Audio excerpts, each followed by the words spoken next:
Okay, good evening, everyone, and welcome to the town board meeting for January 9th, 2023. If we can all rise for the Pledge of Allegiance.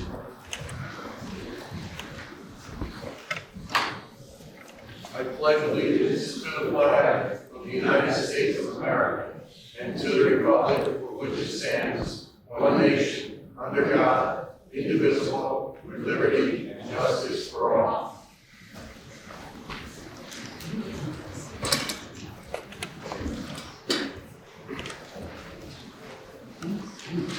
Okay, I'd like to make a motion to open up the town board meeting for Monday, January 9th, 2023.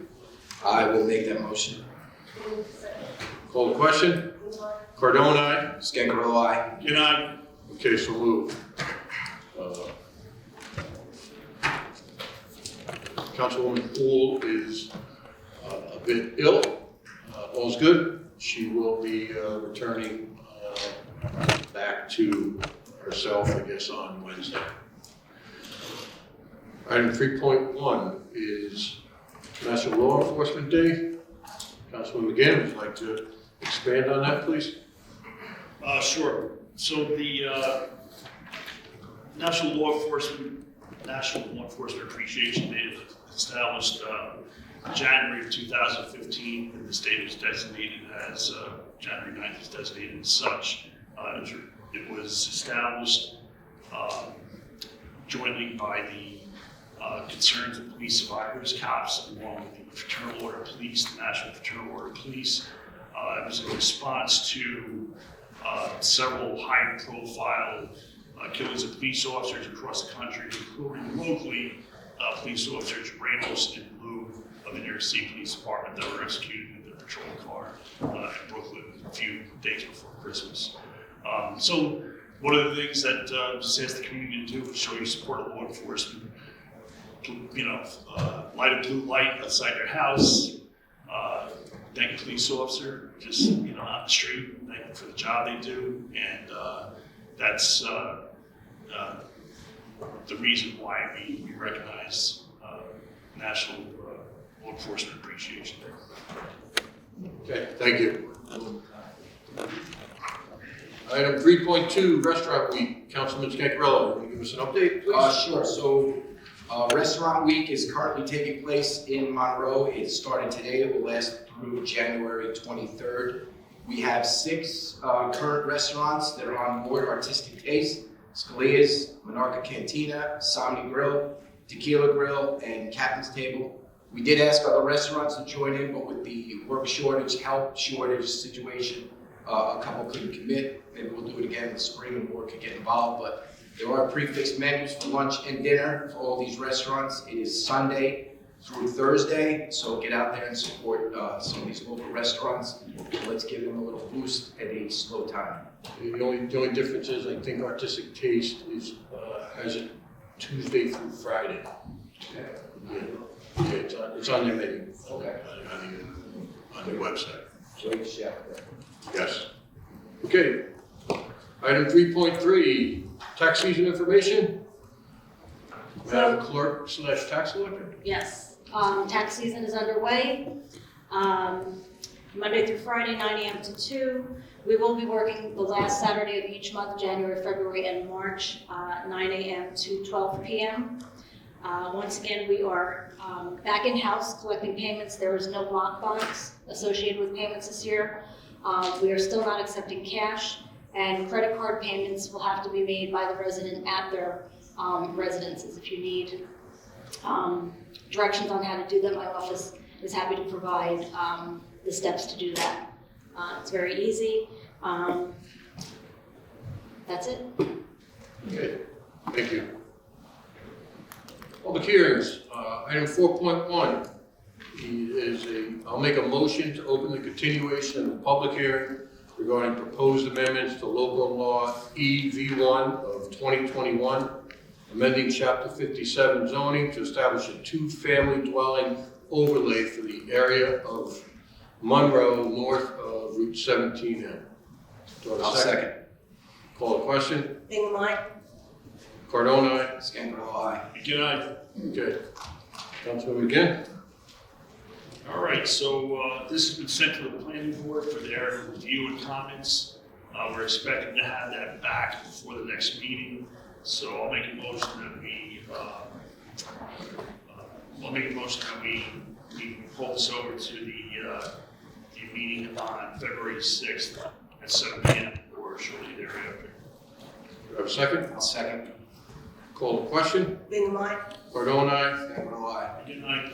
Okay, so There moved. was no public comment on that, by the way. Okay, thank you. Thank you. Item 4.3, motion to open the continuation of a public hearing in relation to the increase and improvement of facilities in Water District Number 14. I will make that motion. Bingham to second. Call the question. Bingham, aye. Cardone, aye. Kangaroo, aye. Good night. Okay, so moved. Councilwoman Bingham. Do we have any public comments? No public comment. Okay. Basically, we're still waiting for grants. Nothing has come to fruition yet. We're still reaching out to different agencies, and therefore I'll make a motion to keep the public hearing open until February 6th at 7 p.m. or as soon thereafter as possible. I'll second that. Call the question. Bingham, aye. Cardone, aye. Kangaroo, aye. Good night. Okay.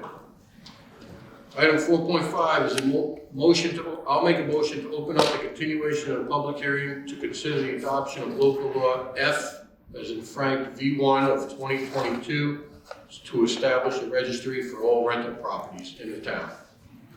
Do I have a I'll second? Second, call the question. Bingham, aye. Cardone, aye. Kangaroo, aye. Good night. So moved. Anyone sign up for public comment? No public comment. Okay, so we can essentially close this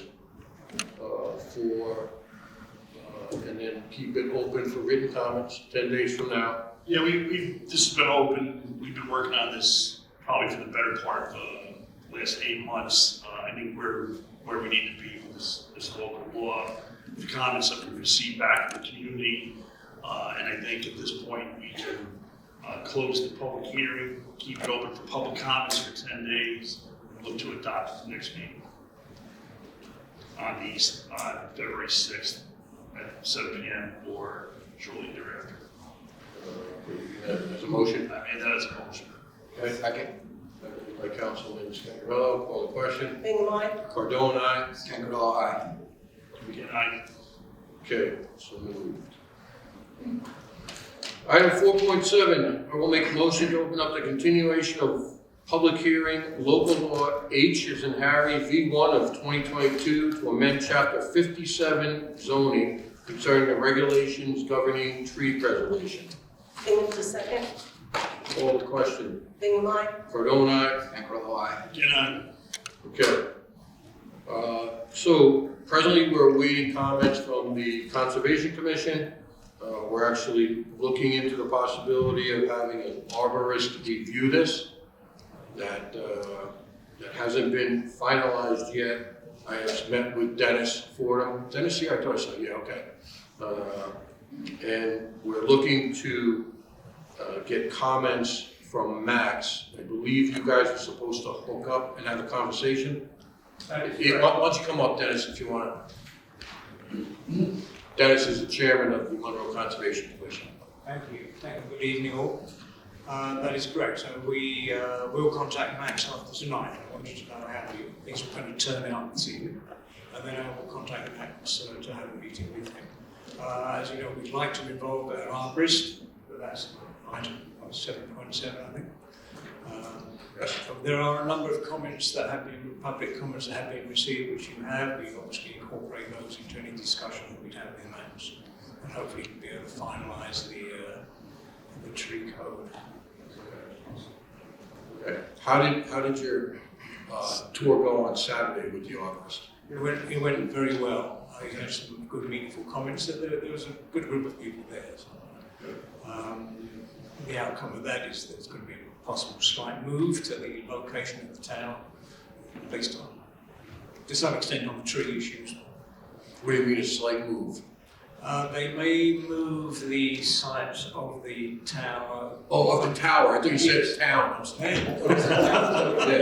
Yeah, the town may be moved, I guess, like 100 feet or more further.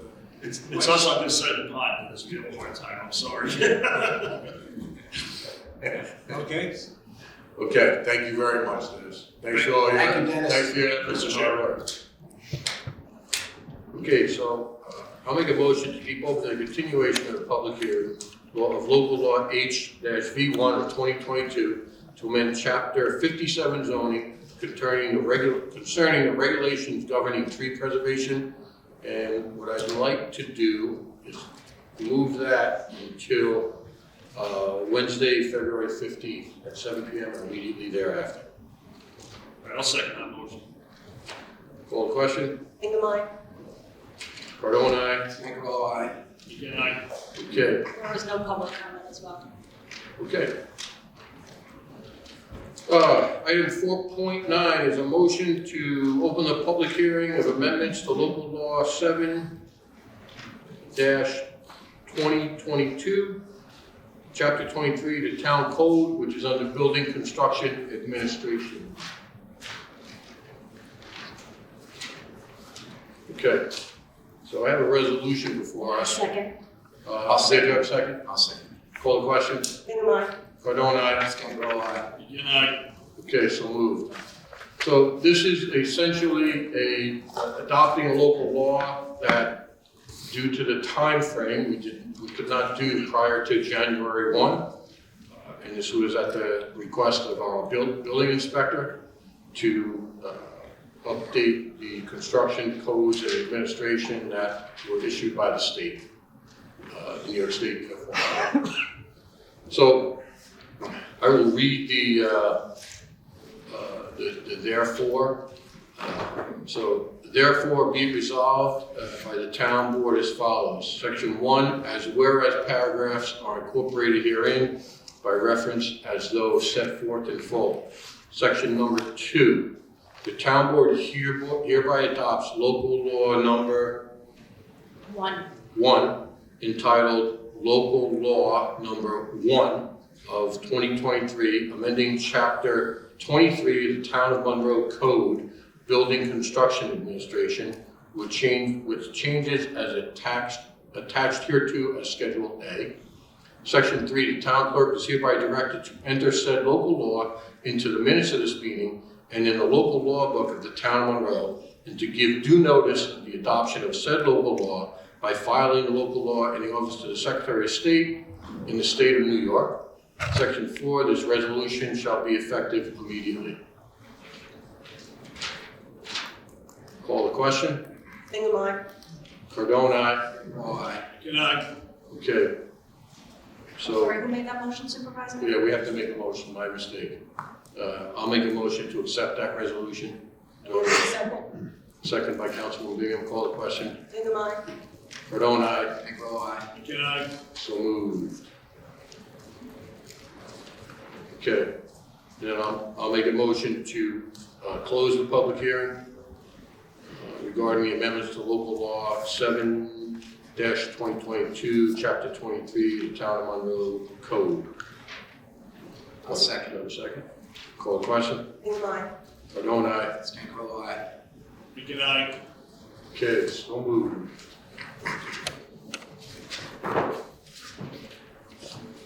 There was no public comment for that as well. Okay.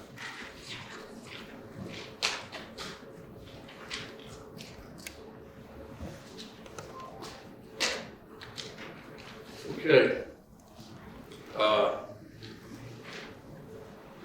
So I'm going to be giving a presentation on before I open the public hearing, on the stone barn at Favor Farmhouse in the town of Monroe.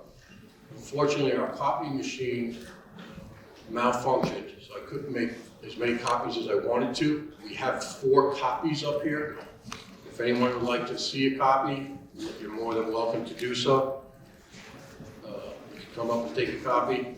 It's going to be presented on the screen, so you can see it there as well.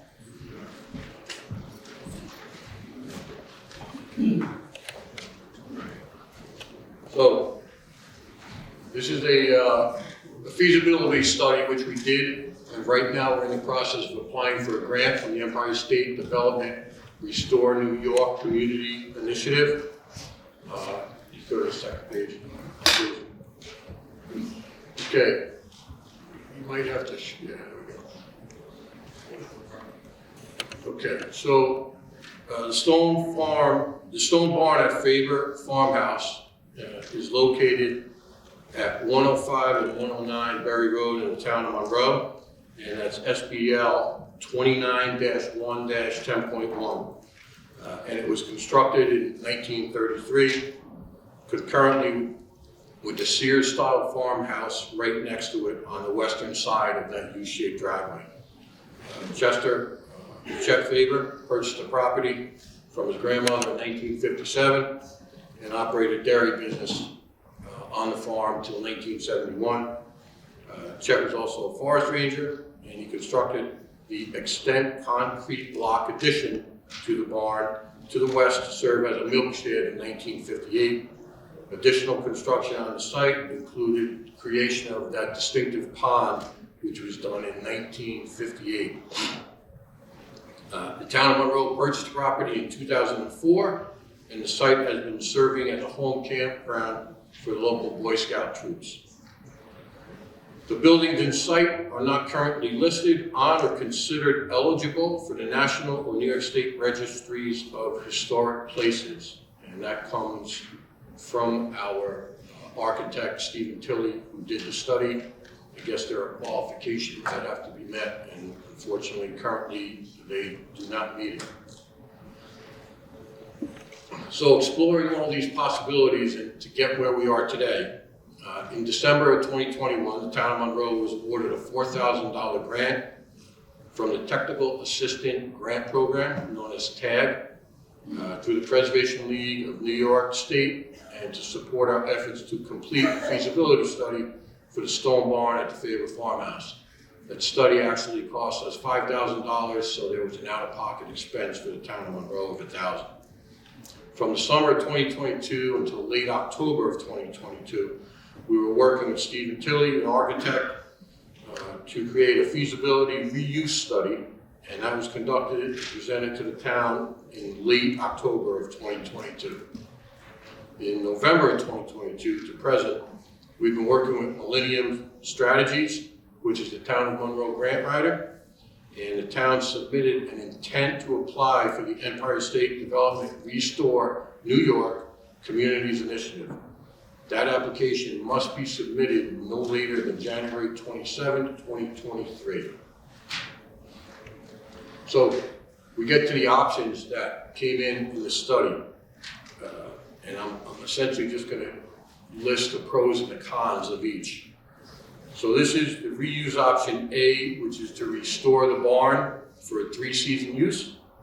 The pros are minimal cost investment for a restored focal point of the site. Number 2 is the ability to see how the public opts to use the barn and site before making programming decisions and using funds. Number 3 is the increased focus on the vernacular materials and form of the main barn. Number four is the simultaneous events on 2 levels possible without noise traveling in the stairwell. And number 3, it's the largest possible floor spaces within the barn for events. The cons on that, it's only 3-season use. There will not be heat in it. There'll be limited occupancy on the upper level, only 49 people. There's lack of interior facilities and amenities, and may be problematic or discourage certain events that we could hold there. And there's going to be a need to rent porta potties for all events. There will be no interior travel between the 2 levels, and accessible travel must be between levels from the exterior portion of the building. Option B is to restore the main barn and existing concrete block addition for 3-season use, which includes toilets. The exterior remains the same, in the same form as most people remember it. There are interior toilets. One will be ADA compliant. It will provide accessible travel to the lower level, and interior circulation will be between the 2 levels. Those are the pros for that. The cons for that, for option B, is the upper level allows accessible entry but not immediate access to an accessible toilet. Accessible travel between levels must be exterior for those requiring use of an elevator. And a con on that is the estimated maximum occupancy is only 49 people. And I say estimated because our building inspector has to review everything associated with the plans once it gets to that point. So option C, this is essentially the same option. The only difference is one is a shed roof, the other is a hip roof. Everything else remains the same. It's just the aesthetics of the addition to the roof and the demolishing of that concrete milk portion. So the pros of option C, to restore the main barn and construct a new addition for year-round use. The pros of that, the insulation and energy-efficient mechanical units will provide year-round comfort. It will be ADA-compliant bathrooms, and they'll be available on both levels. The interior circulation will be between the two levels. And when I say circulation, that doesn't refer to the HVAC unit. It goes towards accessing up and down from the interior of the building. The kitchenette area creates catering amenities for the events of various sizes. So this is the largest possible space within the main barn for events, and the estimated occupancy is 64 people. The cons, and the first con I will tell you can be mediated pretty quickly. The first one is it's the most expensive option that we will have in restoring this barn. Another con will be it's the most visible change to the exterior of the barn. And number two, the accessible travel between levels must be exterior for those requiring the use of an elevator. Okay, so the statement is our goal moving forward is through the restoration of the stone barn at Faber Farmhouse, it is our goal to provide our community with a venue that will allow us to reopen the doors to this unique property while also maintaining the charm and uniqueness of yesteryear in Monroe.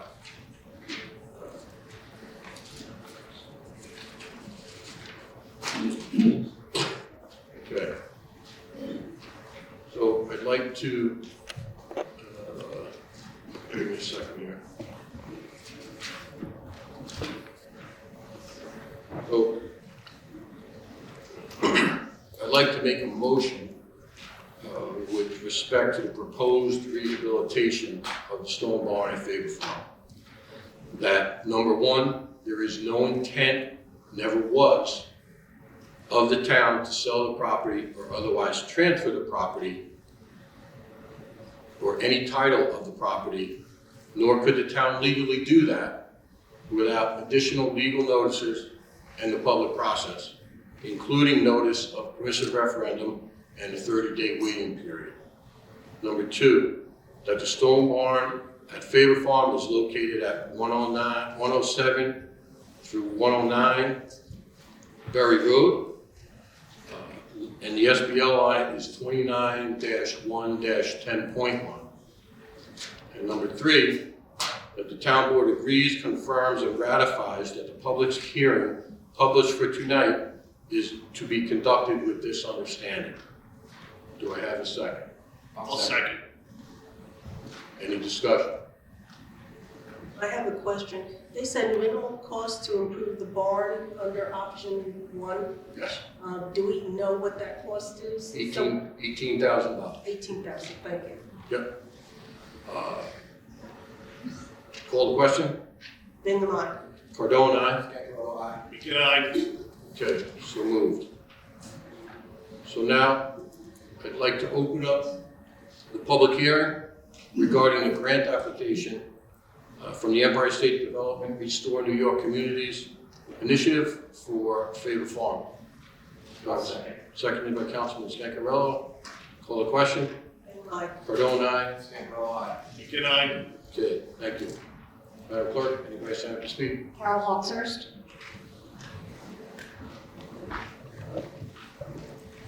We'll have everyone at all the public hearings has 5 minutes to speak.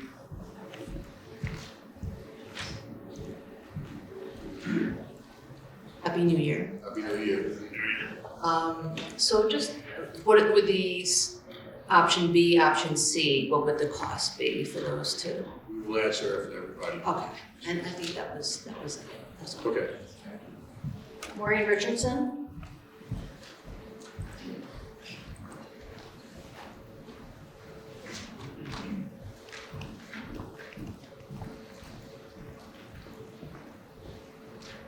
Maureen Richardson, Harriman Heights in Monroe. So as we know, the phrasing in the Times Herald record regarding this public hearing was an interesting mistake that made a lot of people afraid for the fate of Berry Park. Funnily enough, it caused a full-on public investigation into aspects such as the deed for the property, the existing subdivisions, last known conditions of the barn, past intent for the property by the town, prior town boards, and it also revealed that the citizens of Monroe continue to fight to preserve their green and open spaces.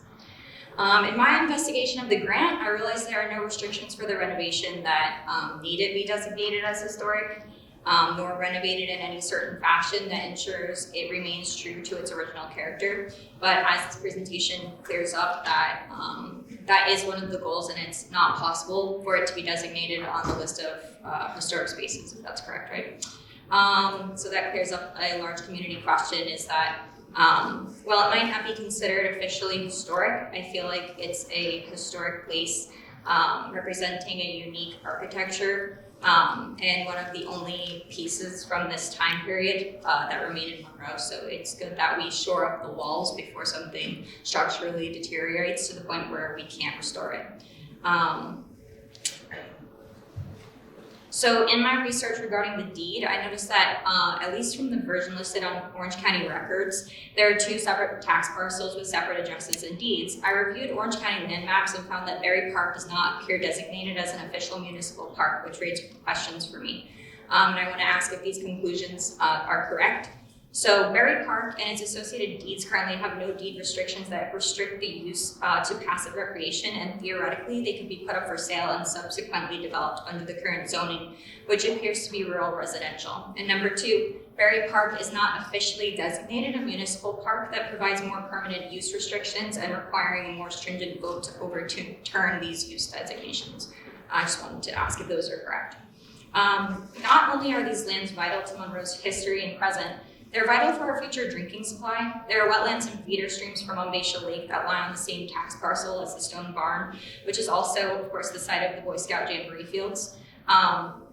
We request that any plans for adding septic or sewer connection be fully investigated by the town and village to support our current efforts to maintain the cleanliness of Umbaisha Lake.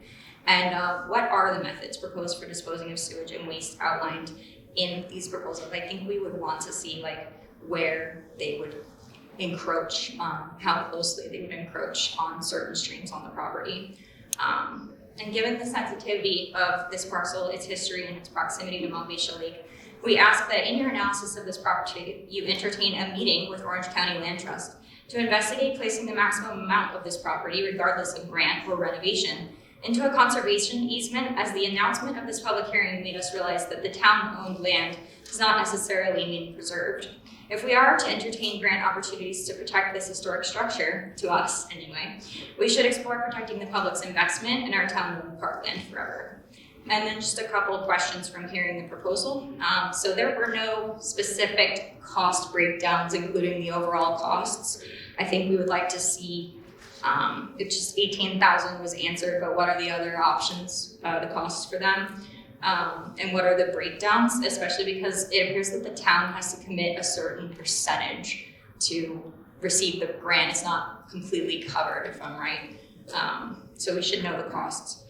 And what goals for events do we have? And is it possible to submit, in the case of reuse option A, to wait and see? Is it possible to submit an incomplete proposal without a designation for goals, to be able to wait and see? Is that even possible for the grant? And then more questions include, where will the parking go? How much parking would there be? How much disruption to the natural landscape would there be? I think we're just all looking for more specifics. This is kind of too vague to lend to my understanding. That's it. Thank you. Thank you.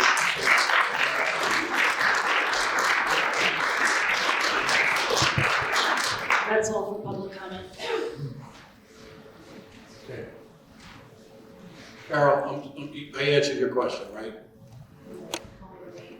What's that? Told me to wait. What would, because I'm thinking, oh, okay. All right, so in relation to the cost of B, the cost of B is $82,000, and the cost of C is $480,000. We have applied for a grant, the grant that we're here tonight to have a public hearing for, and that grant will cover 90% of that, which is $432,000. I will say that the wording in that notice was not a mistake. It was not done to put people up in arms. I actually spoke to Rhonda on Friday. She called me. I explained to her there was going to be no transfer of ownership. I did contact Maureen via email and told her that there was going to be no transfer of ownership, whether in portion or part of the parcel or buried part. The reason it was worded that way is when the grant writer put together the notice of publication, that notice of publication has to be done within the parameters of the grant that we're applying for. So that term sold, which also, and I understand everybody got in an uproar about it, because we questioned it before it went in. That word term sold, the way they viewed it was going to be marketed as a multi-use venue. So we had nothing to do, so to speak, with the writing of that, although obviously we did approve it.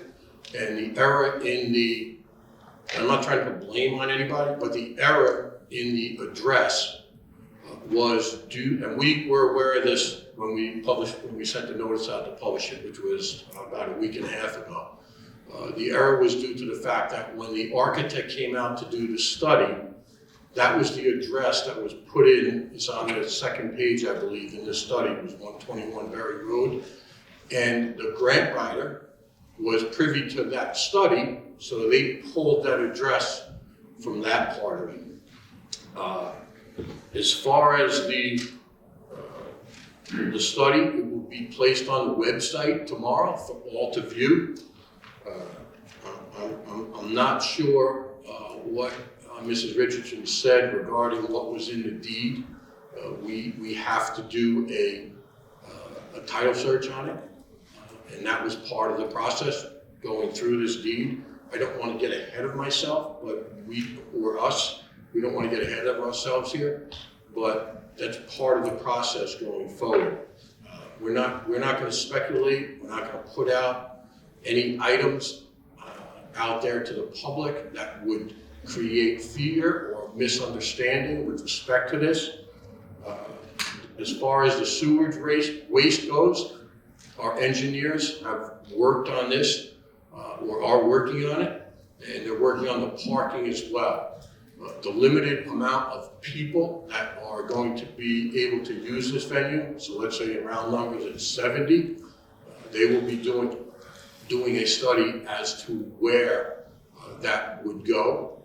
And as far as the sewerage associated with it, it would obviously have to be a septic system that goes in there if we choose to go that way. That's not been decided yet. The other option would be to rent porta potties or those portable units that are high-end, high-class type toilets, which I'm sure everybody has seen at different functions. If you go to the Pine Island Feast, they're there. The high school uses them for their athletic events. I gave you the cost breakdown. And then the only other thing is the goals are to use this as a multi-use venue for our residents primarily, We will have a fee most likely for our residents. We'll have a different fee for county residents. And if we choose to do so, we will have another fee for those outside.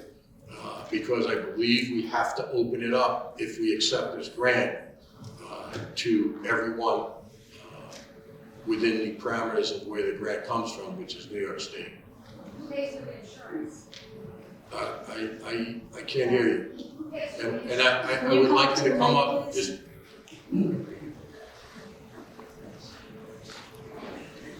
Just state your name, where you live.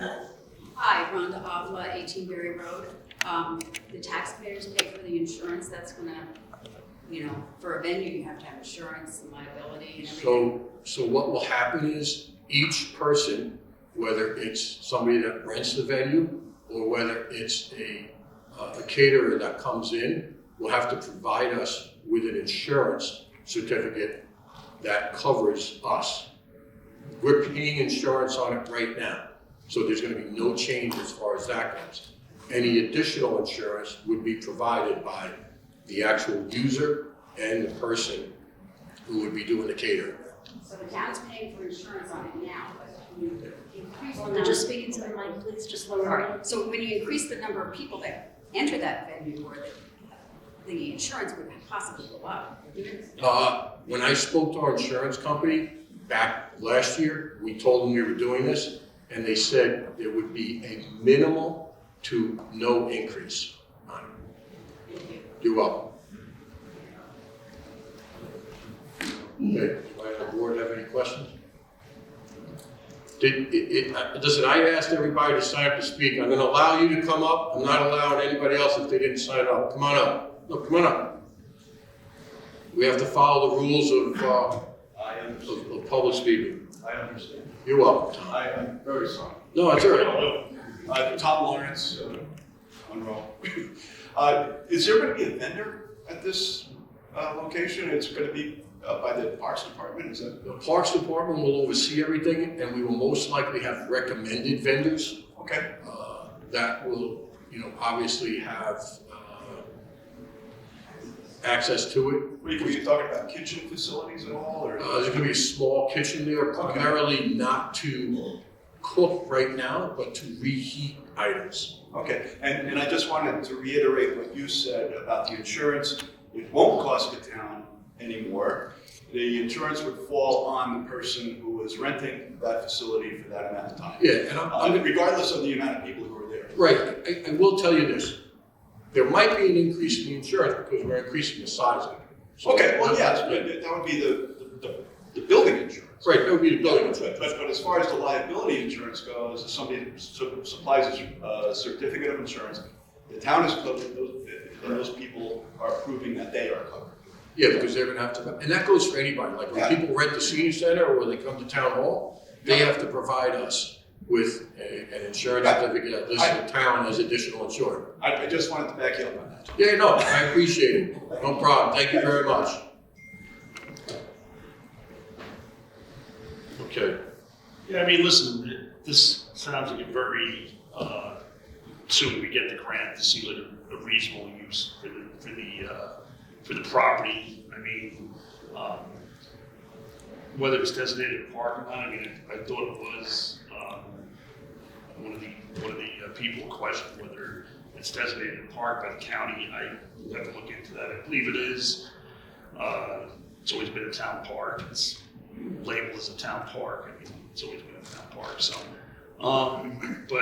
Listen, I mean, we can let these structures fall into disrepair, and that's not gonna serve anybody's use, right? I mean, from a perspective of, letting them fall into disrepair, this at least can be repurposed, they can be used, they can generate some income for the town, they can be of use to the taxpayers, to use them for events, whatever those events might be, so long as they fall within our parameters. Certainly not things like bachelor parties or sweet 16s or other crazy type things. So, not that sweet 16s are crazy, some people do get so I think, this, again, we try to look at it, Tony and I have been on this board for 8 years, we've seen a lot of, and even well before that, you've seen other boards come up with ideas with it that ran from housing the homeless to all sorts of other things. And this seems to be a kind of very worthwhile recommendation that would be of the best use to the residents of the town. So I see a person raising their hand out there. Ma'am, did you sign up? I did not All right, could you, well, you're the last person. I mean, just in the future, please, you gotta sign up beforehand. Could you just come up? I haven't actually gone to a lot of these meetings. That's okay. Okay, come on up, state your name, Just, My name yeah. is Kathleen, I live on Ludlam Road. last name too. Oh, Tyler. So anyhow, had you considered the fact that it's a barn and that we could have a community garden and you could do a multi-use thing? You've got a really standout program at Pine Tree and North Main. I just finished the Master Garden program. We don't have a lot of representation at this end of the county with the gardening. So you have your children already doing it. It was the farmland. Wouldn't that be a great connection? Because you've got the field where the scouts are, you've already got a water source. The barn is barn, okay? Like, had you ever considered maybe letting scouts or doing something recreational, like fishing, something like that on the lower level? You could have gardening supplies and whatnot down there. And then using your upper level for, different events. But had you ever considered the dual use, kind of tying it back to the roots? Because for the people that live on that road, I know, you ever go up the hill after the entry to the park where the water runs off diagonally and it's pretty icy? The idea of the number of people driving through the community for an event, I don't know, it just seems like it might be a little treacherous. Having people show up during the summer, the spring, using some plots of land. You've got your garden by the church in town. It might be a nice way, might be a different option. Thank you very much. So could you please leave your number with the clerk? Your phone number with the clerk and your email? Sure. And as you're doing that, I'll tell you why. So our Parks Director came up with the idea that we would do a garden, farm to table type garden there, so that we were able to possibly provide fresh vegetables, spices, what's that? To those that are using the venue. Obviously, at a cost, we would have to get into the details of that, but that was something that she came up with. And as far as the road you're talking about where it ices, you're talking about Berry Road? Oh, yeah. Okay, so Berry Road has been redone, and I would It's check. my baby. Can you go back to the podium? We can't get back and forth, so we'll address your questions. if you- I would think that has alleviated a lot of the ice problems, and I know that Pat could speak to that. But in open transparency here, just so everyone understands, so we also looked into the possibility of an elevator there because of the fact that somebody who had to use an elevator would not be able to access downstairs, from upstairs to downstairs and downstairs to upstairs, even though the stairwell is going to be ADA compliant. We looked into the cost of an elevator there. An elevator there would cost between $95,000 and $105,000, and this was today's cost. The architect looked into that, but more importantly, with respect to that, is because the elevator has to be below ground and it has to go above the building, the shaft, it would obviously create some challenges aesthetically going up above it. Going below it, it would create a problem, and we would jeopardize the actual safety of the building because we would have to blast in order to get an elevator there. And that's not something I personally don't want to do. I don't think this board wants to do to jeopardize the possibility of damaging the farmhouse. So in addition to that, there's going to be, since it's an elevator, there'll be an additional electric load. and it would, we'd have to install a different type of foundation for an elevator too. So, Yeah, ma'am, just addressing those couple of questions there. So, traffic is something we'd have to look at depending on what the uses are, of course. Dual use, multiple uses, gardening, other recreational uses, fishing, those are all things that we would want to incorporate into the future of that site since, it was a farm. That makes perfect sense. So that's what we'll look at going forward. But again, the first part of this process is just to do this grant application to make sure we can get the money to do these things. And that's where we are. Again, before we get into final plans and all that, there'll be a lot more public discussion on where we go with it. But again, one thing that we're at right now is we have a piece of property that has some rapidly deteriorating structures on it. The barn being probably the most historically significant, and we want to try to address that and get that taken care of in the short term. So, but it's again just to echo, this isn't a sale. It's not getting transferred. We're not letting someone else take it over. This is a town park, and will remain such for as long as we're here. Hopefully, you're here, and our families are here, and everybody else. okay. And I will say in the future, if anybody sees a publication, call the office, send us an email, we'll answer your questions. Okay, I'd like to make a motion for authorization of the application to Restore New York Communities Initiative Municipal Grant Program. I'm going to read the whereases. Whereas the town of Monroe is eligible for grant funding under Round 7 to the Restore New York Communities Initiative Municipal Grant Program, and whereas the town board has considered proposals that qualify for funding under the program and selected one project to be included in the application that will be submitted to the Empire State Development Corporation as follows. Rehabilitation of stone barn at Faber Farmhouse located at SBL 29-1-10.1, which is at 107 and 109 Berry Road in Monroe, New York, 10950.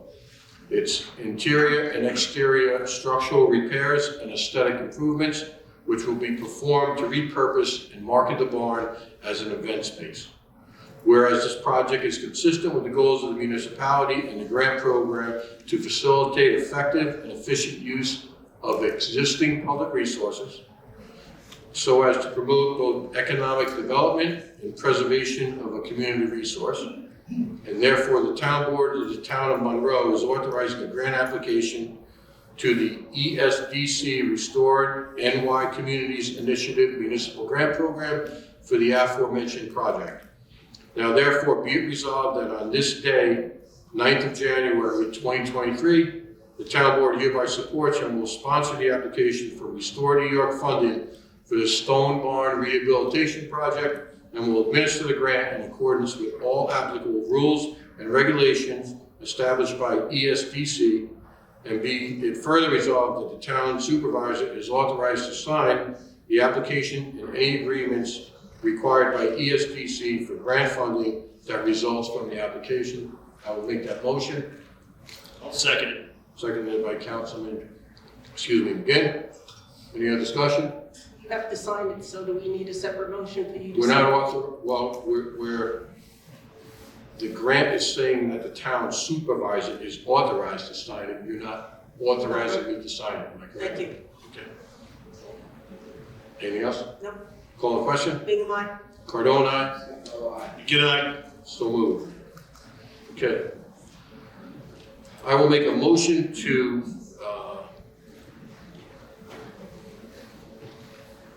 I don't know, what do you want to do? You want to keep open the public hearing for this? No, I'm sorry, we have to close it. Yeah. I'm sorry. I'll make a motion, that was the whole premise. I'll make a motion to close the public hearing for the grant application for the Empire State Development Restore New York Communities Initiative. I'll second it. Call the question. Bingham, aye. Cardone, aye. Begin aye. So moved. Okay, there's no minutes to be accepted at this time? Tony, just real quick, are there any students in here that need paperwork signed for their classes? I mean, you sat through a pretty good public hearing. I think that would qualify you for whatever you need for your classwork. If not, that's fine. I saw some younger people out there, not you, but other younger people out there, just trying to see if anyone needs paperwork signed. If not, go right ahead. Mrs. McCarthy. Okay, item 6.1 is the general fund abstract. Abstract number 23-01 for $272,063.88. Bingham to second. Call the question. Bingham, aye. Cardone, aye. Good night. So moved. Item 6.2 is the escrow fund abstract, 23-01 for $36,280.18. Second. Call the question. Bingham, aye. Cardone, aye. Good night. So moved. Hey, let me just make one note. Everybody's welcome to leave, but if you could be quiet, because we have an in-house rather than direct feed for our video, so we hear everything on it. Okay, item 7.1 is the approval of Sonia Castro for the position of part-time bus driver to Dial a Bus at a pay rate of $20 an hour. And her, gentlemen, please, I hate to be an ogre, but. You are. But I am. Sonia, at a pay rate of $20 an hour, and the anticipated start date is February 1, 2023. Sonia has been pre-approved for employment with the town of Monroe by Orange County Department of Resources. I'll make that motion. I'll second. Call the question. Bingham, aye. Cardone, aye. Scangarello, aye. Good night. Okay, so moved. Sonia here? No. Yeah, I see. Okay, item 7.2 is the secret determination for the East Monbassia Road culvert replacement. This is a resolution regarding secret determination for the East Monbassia Road culvert replacement to be submitted as part of the New York State Municipal Facilities Program and the New York State Department of Transportation, DOT Bridge New York grant application for the East Monbassia Road culvert installation project. So I will make that motion. Second. Call the question. Bingham, aye. Cardone, aye. Scangarello, aye. Good night. So moved. So let me just read the whereases with that, so we have that, the details associated with that. So now therefore be it resolved that in section 1, the whereas clauses are incorporated herein as if set forth in full. Section 2, the town board hereby determines that the replacement of the culvert on East Monbassia Road is a type 2 action under SECRA pursuant to New York State CRR 617-5, open parentheses C, close parentheses, open parentheses 2, close parentheses, and accordingly no further action is required under SECRA. Section 3, the town supervisor and any office employee or consultant as directed by the town supervisor is hereby authorized to take any and all actions necessary to carry out the provisions of this resolution. In section 4, this resolution shall be effective immediately. So with that as the official motion. Second. Second, call the question. Bingham, aye. Cardone, aye. Scangarello, aye. Good night. Okay, so moved. Okay.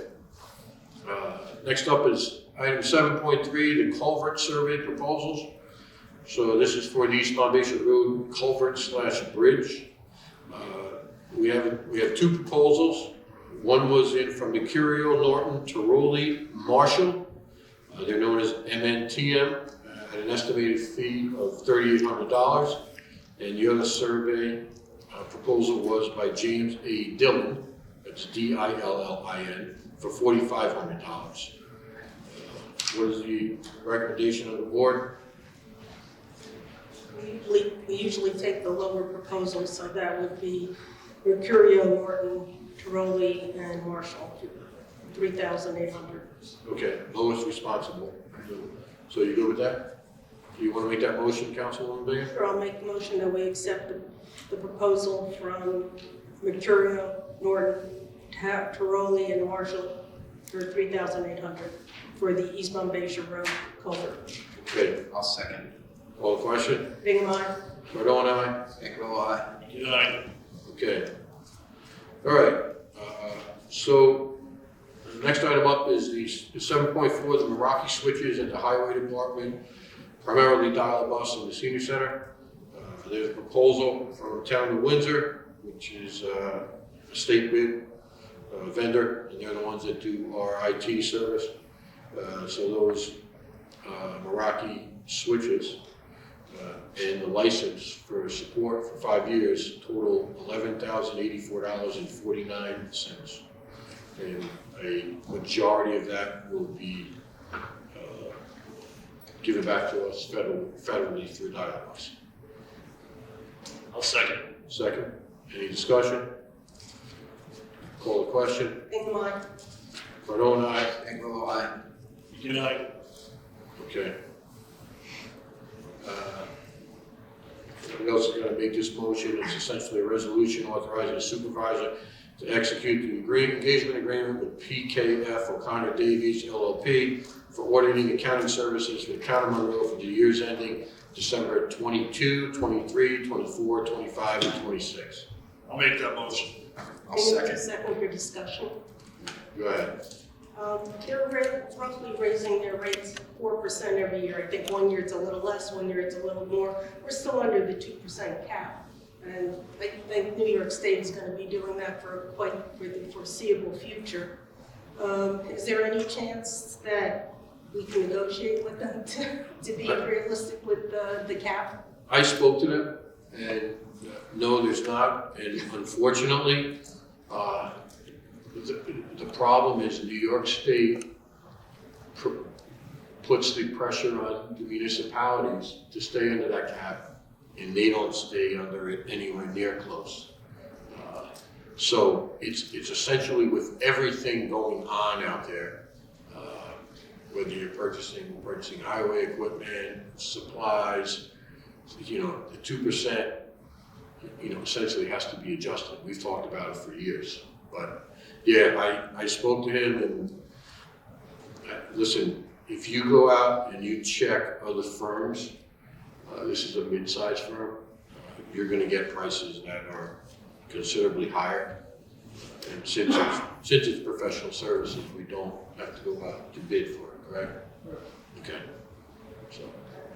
What I would ask, it is a burden on the town and the town residents. Councilman McGinn knows me. I have negotiated a lot with in different aspects, and I ask, but that's all you can do. Okay, call the question. Bingham, aye. Cardone, aye. Oh, I'm sorry, I abstain. Cantaloupe, aye. Good night. Okay, so moved. Councilwoman Bingham, 7.6, the administrative wetland permit fee, which can be provided in the fee schedule. Right, there was a little confusion during our reorg meeting. The way it was in the fee schedule, we were concerned that we had to, it had to do with the building inspector and the administrative wetland permit fee. The old fee used to be $35 and the building inspector recommended $200.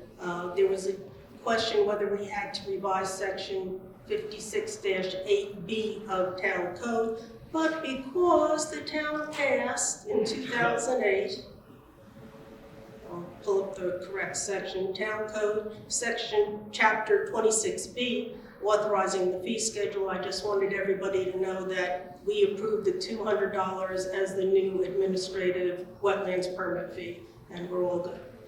All right. Okay. Sounds good. Thank you. The fee's fine and it's set? And second. Okay. All right, item 7.7, the certified arborist proposal. Dennis, you want to come up and talk a little about that?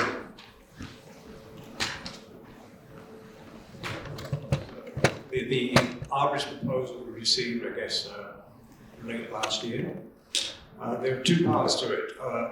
One of the things we wanted to do, which caused us to do this initially, was to get some review on the draft revisions to the tree code by Max Stone. On the board, on the Conservation Commission at the moment, we do not have any in-depth expertise on trees and arborists. So that's why we wanted to hire an arborist to help us do that. So that's the main part of the proposal that he has. The other part is to have the arborist on an ongoing basis for site inspections, as we indeed had last Saturday. That's on an hourly basis of $75 an hour. So I think from what we said before, and based on what we did Saturday, that is okay, that we go ahead with the $75 an hour as needed, probably being paid for out of the escrow accounts for the different projects that we may be involved in. Right. What you're looking for is approval from the town for them to review the tree code. Yes. Okay. So I would say until you sit with Max, I don't think people up here have an objection to it. And we can obviously pass a resolution that we would allow the Conservation Commission to do that. We put a threshold on it of, you had said 5,000. It'd have to come out of contingency because we didn't budget for it. Instead, you and I had, multiple discussions on this. Once you sit down with Max and then send us an email of your findings with Max, I have no problem making a motion to allow the Conservation Commission to hire an arborist at $75 an hour, contingent upon meeting with Max Stack and replying back to us what the findings were. And not to exceed Not to exceed 5,000. Yeah. You want to read? I'm sorry. Go ahead, Mr. Chair. The meeting that we would have in Max, I'd like to have the arborist attend that meeting. Oh, yeah. Right, so therefore we would have to pay him.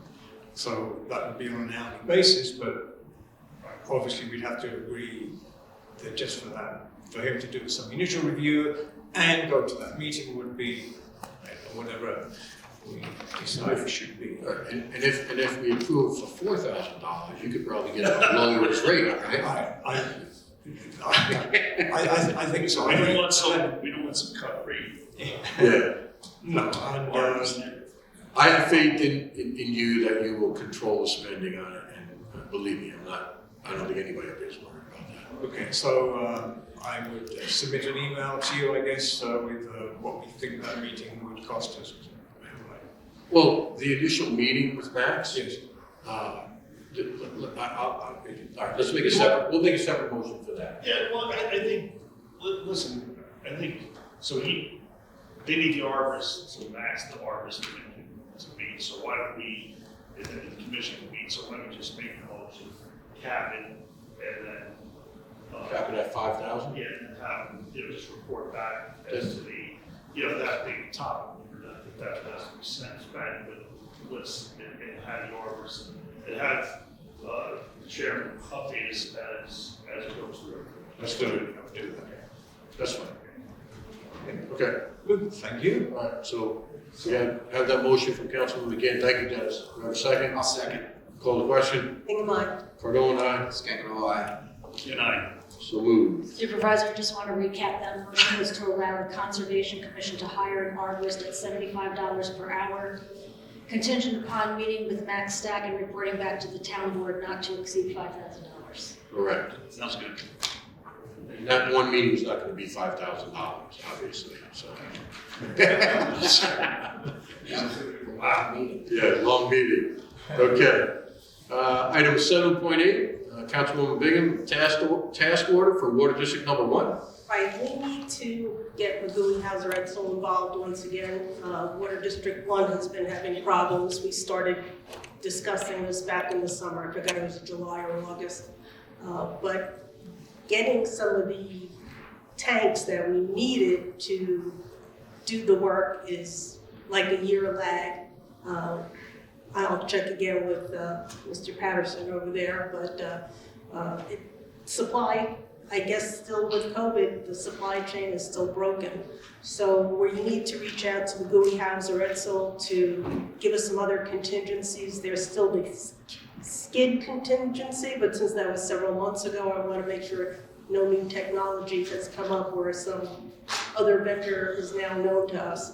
So that's just, like I said, I just want to be able to go out to McGooey House or Edsel and ask them for a task order so we know how much it will cost us to get the engineering aspects for the work done on Water District 1. Thank you. So you're making that as a motion? I'm making that as a motion to reach out to, I'll second that motion with the full disclosure that I live in Water District 1. And concur that this needs to be taken care of, so. Matt, you have a problem showering? Yes. Okay. All right. Pressure is a precious commodity on High Ridge Road. You know what, Mike, I'm just jealous because I know it's hard to shower with that head of hair. I know. Sarah and I don't have it, You so. know, you have no idea. No All right, call the question. Bingham, aye.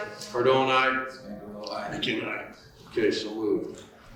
Item 7.9, I will make a motion appointing Councilwoman Dory Houle as the Climate Smart Community Coordinator and the Town of Monroe Conservation Commission as the Climate Smart Community Task Force. These appointments are mandatory actions necessary for the Town of Monroe to become certified as a climate smart community. I will second. Discussion? I know she's already done a lot of work on Well, this. she has, she really has. Dennis, just so you know, she's gonna be charging you $75 an hour. Will we include the arborist money? 80, okay. All right, call the question. Bingham, aye. Cardone, aye. Scango, aye. Again, aye. Okay, so moved. Item 7.10 is the request from the Monroe Park Commission to request capital funding to cover the cost of their security cameras, which are being installed and pretty much have been installed at Smith Grove Park. There's plenty of money in the fund balance, which is the unassigned fund balance, and there's also money in their capital equipment. So I would like to take the funds, since they requested it from the capital equipment, from J000-0916, which is the assigned capital equipment balance of $34,000. Bingham to second. Any other discussion? The only thing I can add is that their balance in that capital fund is $70,528.62. So they still have almost more than 50% of what they requested. So moved. Let's call the question. Bingham, aye. Cardone, aye. Scango, aye. Again, aye. Okay, so moved. Okay, finally, we've come to the point, and I know how many people out there are from Walton Terrace? Just the two of you?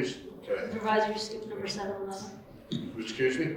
7-11 missed. Oh, my mistake. How dare me.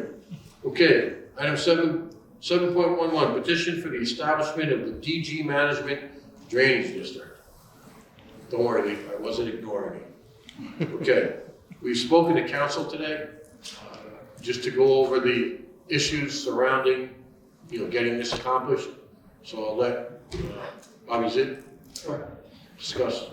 So now that a petition's been presented to the town, we would have to prepare an order that then has to be entered into the minutes that's prepared in accordance with the plans, maps, and reports provided by the town's engineers. So we would be doing that presumably between now and the next meeting. So it just has to be put on for, Public hearing. yes. Okay. So we can set the public hearing tonight. Well, it has to be put on for the order. The order sets the public hearing. Okay. So we put it on for order, but can the public hearing be that night? Yes, the order will say public hearing is on that date. The order will say that the public hearing is that night, so you can set it for a public hearing. Okay, So that'd be February 6th is our next meeting. yes, So In between now and then, the order will be prepared. yes, okay. All right, so you want to make that motion, Councilman McGinn? I'll make a motion that we schedule a public hearing for the establishment of a management drainage, DG management drainage district. February 6th, At 7 p.m. It's really good. Bingham to second.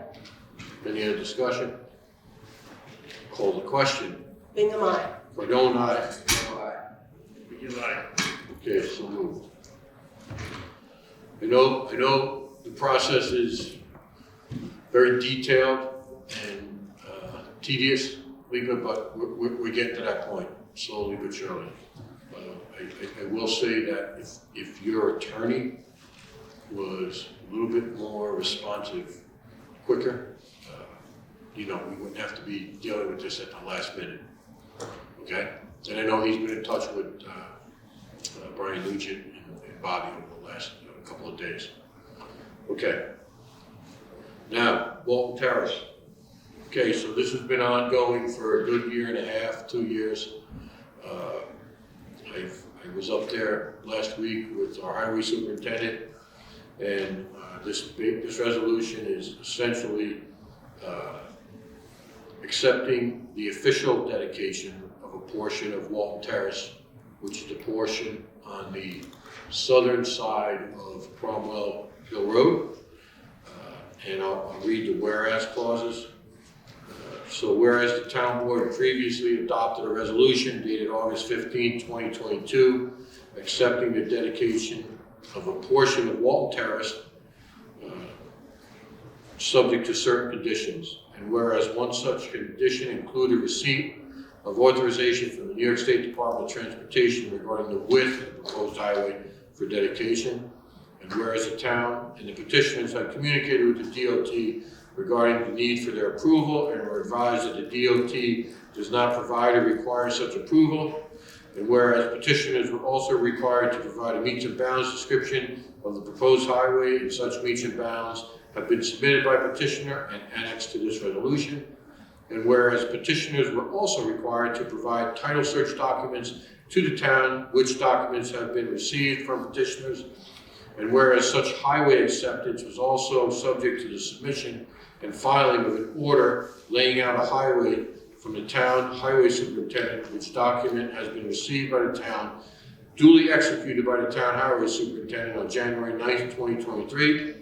And whereas such highway acceptance is also subject to petitioners providing a 1-year maintenance bond to the benefit of the town in an amount equal to $20,000.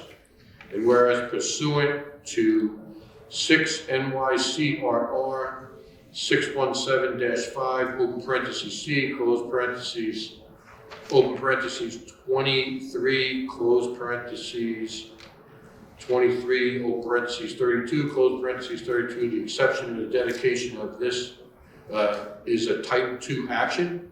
And whereas the town board desires to confirm that all conditions have been satisfied and the proposed highway is accordingly accepted by the town for dedication.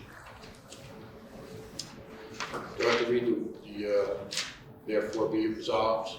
No. Okay. All right, I'll make that motion. I'll second. Any other discussion? Call the question. Bingham, aye. Cardone, aye. Begin aye. Okay, so moved. Congratulations, I know you guys have been very patient with this. And has it been like 2 years? You want the total, it's been 18. What's that? It's been 18. 18 years? Well, 18 years. No. But since we started this process, it's been about 2 years. Yeah. Okay. All right, thank you guys for your patience. All right. All right. Next up is the lease proposal. Not necessarily lease proposal for the purchase for highway department vehicles. Pat Patterson? So as we discussed in the last meeting, I believe it was the last meeting, might have been the one before, that lease option used to be the right option, but not in today's day and age because of the fees that they charge are through the roof, and the percentage we didn't realize were going to be as much as they were. Everything went up. They want 5.8% to lease these vehicles, which is ridiculous, plus $100,000 in fees after that, which Supervisor and I discussed. We'd be better off to bond it at a 3.5% interest rate instead of 5.8%. We did a lot of research on this, and we believe this is the best way to go. And Councilwoman Bingham, you asked for that, so we presented that. What we did with these trucks is we're going to try and make them a 20-year truck. They're coming with stainless steel oil pans on the truck. They're coming with, everybody's heard about double frame rails. They're going to have single frame rails on them. They're going to be stainless steel bodies. They're going to have augers in the back instead of chains. Chains you have to change every 3 to 5 years. They rust, they break. The augers, the only thing you have to do is change 2 bearings in it, and hopefully you'll never have to change the hydraulic motors that run that. I put a lot of research in this, and I feel this is the best for the town, and I think it will hold up the best. The guys have been doing a great job with their washing and treating and using salt terminator on them. It's been like a steady push for me to get this taken care of, so we're in good shape. But we're in need of these 2 trucks to replace some of the ones that are on their last leg. My recommendation would be to go with a bond instead of the lease. So I know, Superintendent, you had a good track record of keeping your trucks over in Highlands going for many years past when people said that they couldn't through the maintenance and doing some things discussed here. So I think that's probably the way to go. Yeah, without a doubt.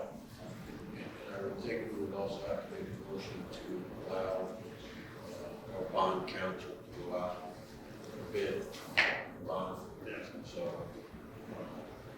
that said, I mean, I will make a motion to go out for bonding,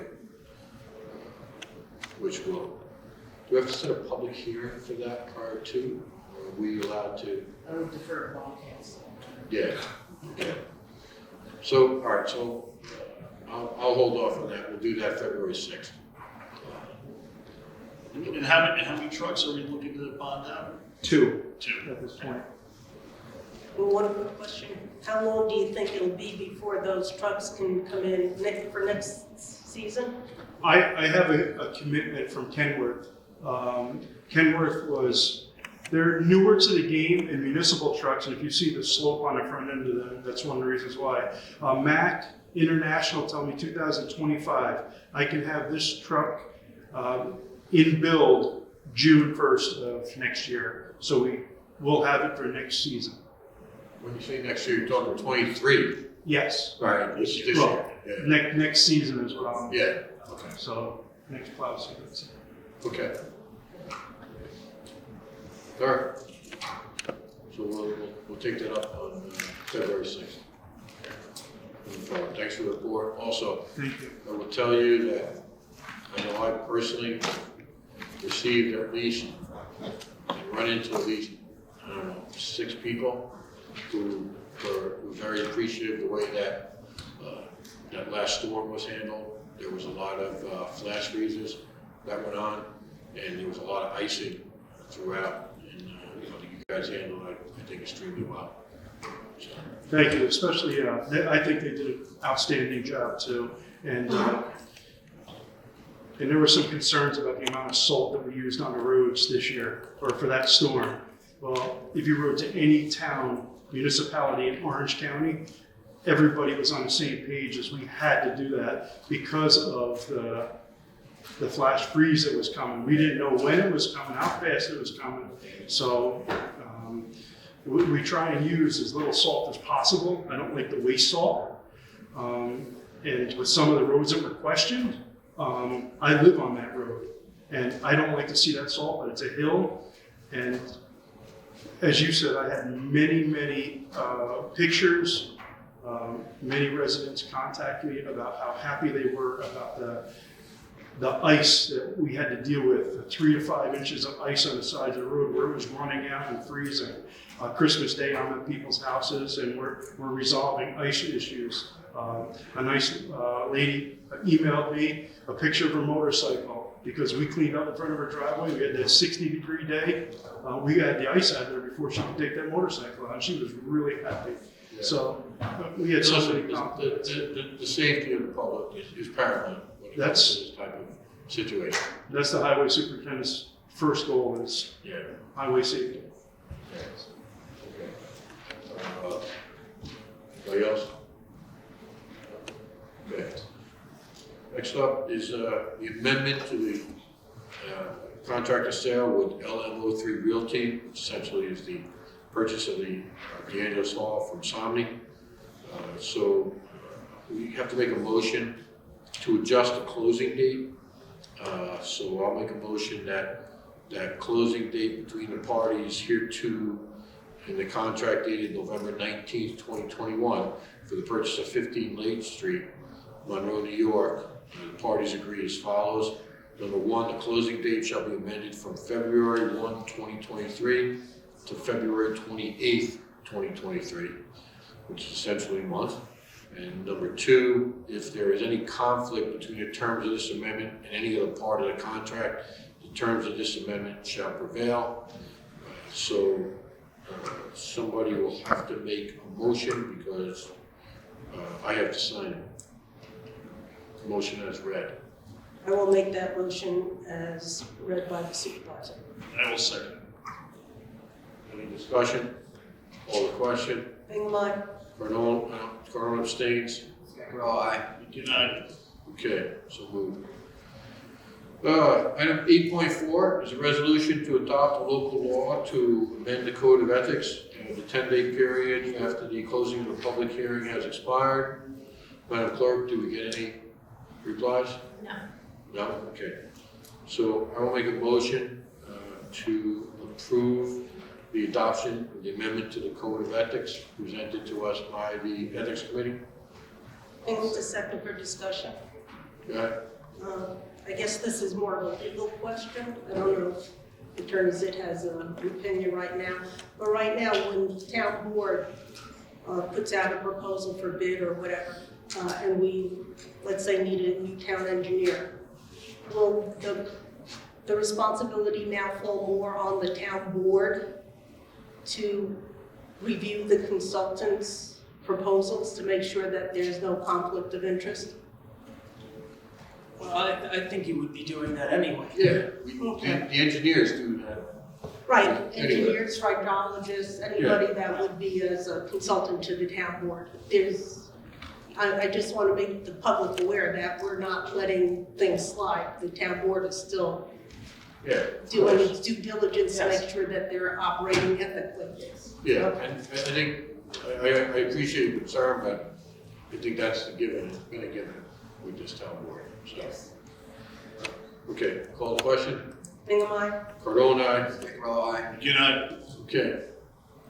Public comment? Carol Hawkshurst.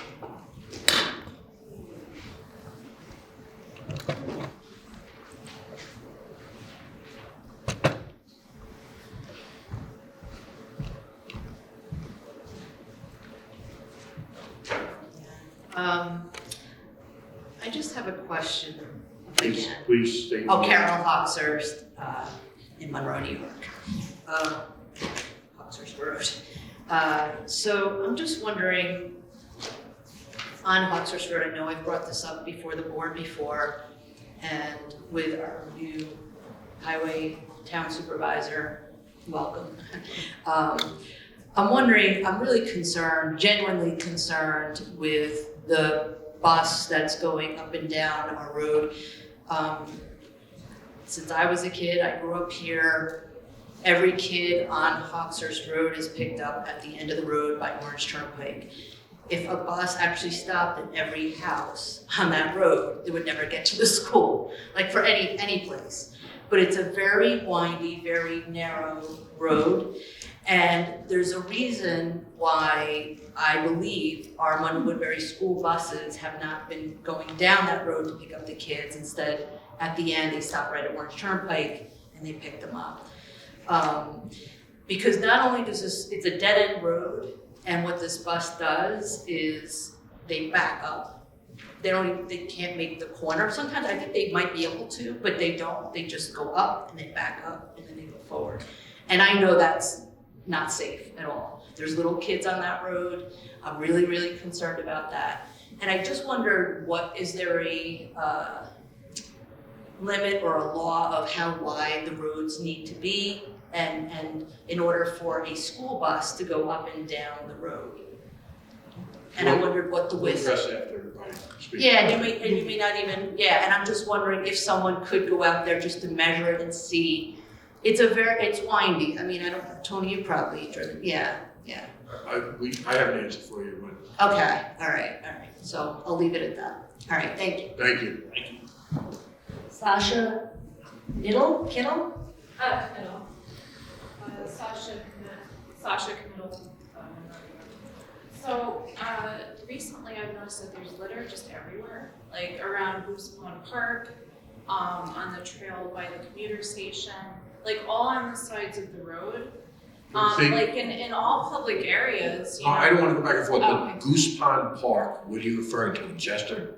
Or the ponds The right mill here. ponds. Yeah, okay, mill ponds, Okay. yeah. But just every public area is just out of control, and I don't know where it's coming from, and I don't know what you can do about it. But it's I mean, we pay a lot of taxes to live here, so I would expect there to not be litter everywhere.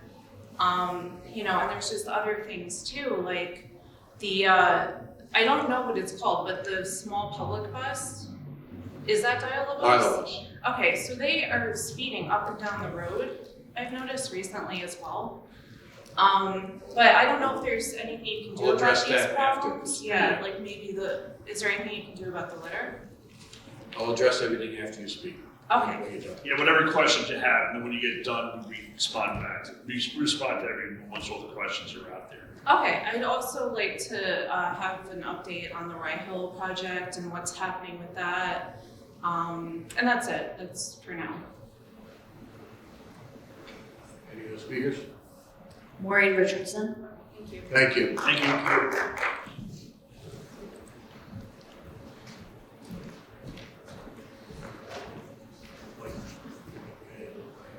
you. Maureen Richardson, Harriman Heights Road in Monroe. In response to public comment made last time, Mr. McGinn stated, our wetlands code is the most restrictive. It is more restrictive than the Army Corps of Engineers. The density of CCR is taken into account by the subtraction of environmental constraints that are in our regular code as well as CCR. This, unfortunately, is my exact criticism, that while it appears this board's understanding of CCR is that density is calculated through the subtraction of environmental constraints, according to our town code 57945, CCR zone is calculated without the reduction of environmentally constrained lands. Given the impression of this board was that CCR zoning subtracted wetlands and other environmental factors, Preserve Monroe feels this misconception speaks to the legislative intent or the intent of this governing body and the prevailing opinion of the public. The natural conclusion one can derive is that the code for CCR needs to be modified to not only fall in line with Monroe's existing codes, but that it also needs to be more in line with neighboring Orange County towns when it comes to percentage of parcel conserved under easement. 65% for Orange County appears substandard, and precedent for 75 to 80 has been set in neighboring rural residential areas. Those of us who attended the initial planning board meetings will recall the expression of shock and physical revulsion when reviewing the blueprints for the Rye Hill development. You can review the meeting minutes to hear one member of the planning board use the expression nauseated. Blueprints should not elicit nausea and fear from those who view them, while the developer's attorney continues to send back that planning board's suggested revisions as he champions the statement, it's perfectly legal. As the planning board pointed out, they have to follow the law. They can advocate for changes and suggest modifications to the developer that appease the community, but whatever is not written in our codes, they cannot enforce. In this case, it's my understanding that Chairwoman Franson helped craft CCR, and when it was first introduced, someone has quoted Mr. Cardone in a news article declaring CCR is the future. But Mr. Cardone can also be cited from an Orange County IDA appeal for funding the Rye Hill Preserve. He mentions a vulnerable position the town has been put in by SHAP 5 lawsuit. Yet the public announcement was that this lawsuit would be settled by the application of CCR zoning on these 206 acres. I ask you, how is something that elicits nausea and becomes synonymous with vulnerability the future of Monroe? Many of these meetings have contained statements that speak to our legislative intent, or at least the apparent intent of this governing body. But that stated intent is different than what is written. You are the only seats that can modify our legislation to protect the intent of Monroe's people. On behalf of those people, I ask 2 serious changes be made to Monroe's code. To stay ahead of the Army Corps of Engineers and DEC, as you have claimed is a pride point for Monroe, please agree to update our wetlands codes to reflect the recent statewide changes approved by Governor Hochul, with also the intent that advocates advocated for and weren't able to succeed. And second, please alter the CCR so that legislation matches the intent to conserve open space while factoring in environmental constrictions in its calculation for density. Thank you. That's all the public comment. Okay, I'll address the litter. So with respect to the litter, the 2 specific places you pointed out are in the village, and sitting behind you is one of the village trustees, so you could probably get answers from John Carl. There are. It's all under the bus there, so. I got truckload of garbage picked up last Thursday or Friday on parts of the area. As far as issues within the town, we have been addressing them. We actually had a clean sweep meeting today, which is scheduled for April 23rd. We had both our highway superintendent, the village highway superintendent present there.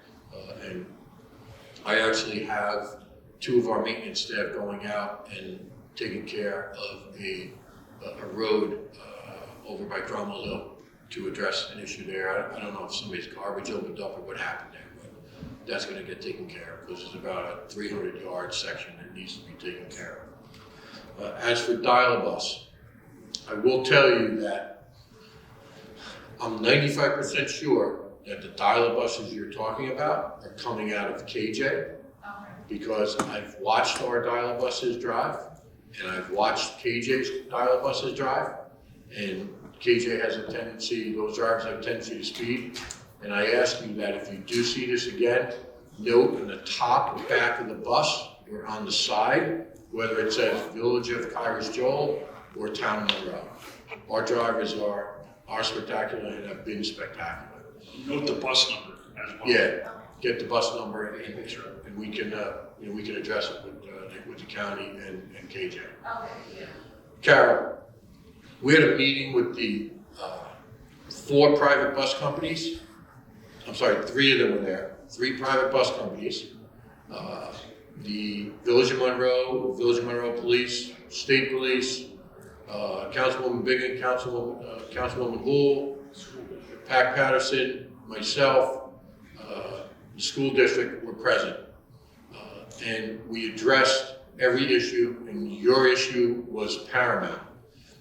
And what we heard from the school was a little disappointing because I don't think at that meeting, they took a strong enough point, but one of the bus companies, Emmis, was constantly making excuses for the deficiency in the standards of their drivers. And we kept pressing them on, instead of making excuses, I think you should come up with reasons to provide that safety. I know Councilwoman Bingham and Highway Superintendent Patterson made great points and asked good questions. The meeting was about an hour and 45 minutes. The 2 other bus companies there, which was Dekai Yosher and Benai Yoel, seemed a lot more receptive to the safety issue. And I will tell you, I'm not going to go back and forth. I just didn't hear you. Oh, Dekai Yosher and Benai Yoel, their bus companies. I actually did receive a call on Friday from LIPA, who, Lipa Deutsch, who's in the front row here, whose brother-in-law owns Benai Yol, correct? No, I'm sorry, Dekai Yosha, right? Am I saying that right, Lipa? Okay. And they had a meeting Friday morning and addressed those issues with their bus drivers, so hopefully there's some improvement.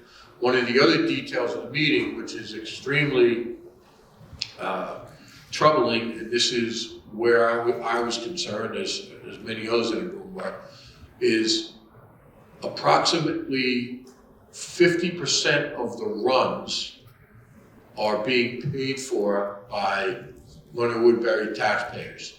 The other 50% of the runs, which are conducted on days that our school or Monroe Woodbury School is closed, or whether it's a holiday, or there's a different locale that they're picking up in and driving through the town, such as down in Muncie or Brooklyn, there's actually kids that come up from there. Those runs are not under the oversight of the school district, which obviously doesn't mean that this town does not want it policed by both the Village of Monroe, the Village of Harriman was there too with their police chief, and the state police. And we all met afterwards. They were going to be addressed. There was a specific section over on Winchester where we complained because we received significant complaints over there. That was monitored, as well as Hawkshurst. There were 27 summons issued on Westchester. Once that was complained about, 5 of them were given to drivers of school buses, not in the Monroe Woodbury school bus garage. So it is being looked at. There's still continual dialogue that's going to happen, and I assure you that we are on top of it. Those specific issues you mentioned about Hawkshurst going down, picking up, there were questions asked, why do you have to pick up every house? The road's not wide enough, and what was the issue you brought up, Pat? Carol, it was the Friday before Christmas. I had one of the residents call me and say that Morangi missed the street. So I went up there in my pickup. So because I knew it was before Christmas, you needed the garbage emptied. I personally was picking up the garbage in my pickup up there, and one of those buses came down the road, and I had my lights on, and it just sped by me. So it was good that I was able to speak of this at this meeting and tell them our concerns with the bus on your road. So. And the result of this meeting is really probably going to come down to, there's going to be a portal that the school district is going to create so that you can send a complaint, a photo. This was the idea of Mayor Dwyer and the village police, which we all thought was a great idea. So you can send a complaint and not post it on Facebook where you're starting to get remarks that are totally uncalled for back and forth with respect to the buses, the bus drivers, etc. So that portal is being worked on right now, and we'll see what happens going forward. Mary, do you want to add anything? Well, also I found out too that the contract that the Monroe Woodbury School District has with the private bus systems, they don't necessarily, when you mentioned that the private buses were stopping at every single house, that's allowed under the contract. So there are certain things that we under Monroe Woodbury cannot get, but because these are private bus contracts, they are allowed to get. I did ask a question, would also just have addressed that the bus reversing, again, the safety of the kid being behind that bus. Listen, that's a safety issue that, like I said, was harped on and tried to be hammered into all those representatives there. Anything to do with safety. So it was, the message was received. We'll see going forward, what happens with regard to those drivers and the way they handle their pickups and drop-offs. I mean, one of the most egregious situations is a left coming out of Reynolds Road onto Orange Turnpike. I was actually coming down, I was the first car to watch the bus stop, cross Orange Turnpike on a 45 degree, did not put on their flashers, let a kid out. I don't think that kid was 5 steps away from the bus and the bus was taking off already. And I believe that was Emmis. So it's something we're trying to get a handle on, and State Police, Village of Monroe Police, and the Village of Hamilton Police are going to be a lot more aware and efficient in trying to alleviate some of the situations. I know that the owner of the Coyote told their drivers, if you get a ticket, you got the chance of being fired. So, see what happens with all of them.